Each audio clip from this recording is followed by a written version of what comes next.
சிந்து பைரவி நாளைக்கான ப்ரோமோவில் வந்து பார்த்திங்கன்னா நம்ம ஆறுமுகம் குடிச்சிட்டு பார்த்துட்ருப்பாங்க. அப்போ சிவா கேட்குறாங்க, நீ இப்படிலாம் இருந்தால் வந்து கண்டிப்பாக பைரவிக்கு பிடிக்கவே பிடிக்காது, நீங்கள் ஏற்கனவே வந்து இப்படிலாம் பண்ணி வச்சுருக்க அப்படின்றாங்க. அப்போ தான் வந்து நம்ம ஆறுமுகம் உண்மையை சொல்கிறாங்க, நான் வந்து கண்டிப்பாக ஆணாதிக்கத்தையோ இல்லை வந்து நம்ம பைரவியை வந்து பழி வாங்கணும்ல, நான் இப்படிலாம் பண்ணவே இல்லை. அவள் வந்து இதை விளைய வச்சுட்டா என்னை விட்டு போயிடுவேன்னு சேலஞ்ச் பண்ணான்.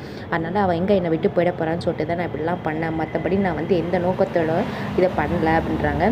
அதுக்கப்புறம் சிவா வந்து பார்த்திங்கன்னா நம்ம ஆறுமுகத்தை புரிஞ்சிக்கிறாங்க. ஸோ அதுக்கப்புறம் நம்ம பைரவி கிட்டே பேசுகிறாங்க. பைரவி என்ன தான் பேசினாலும் வந்து பார்த்திங்கன்னா நம்ம ஆறுமுகம் மேலே வந்து கடுப்பாக தான் ஆகிறாங்க. கூடிய விரைவில் நம்ம ஆறுமுகமும் அதுக்கப்புறம் சிவாவும் சேர்ந்து வந்து சஞ்சயோட உண்மையான முகத்தை வந்து கண்டுபிடிக்க போகிறாங்க.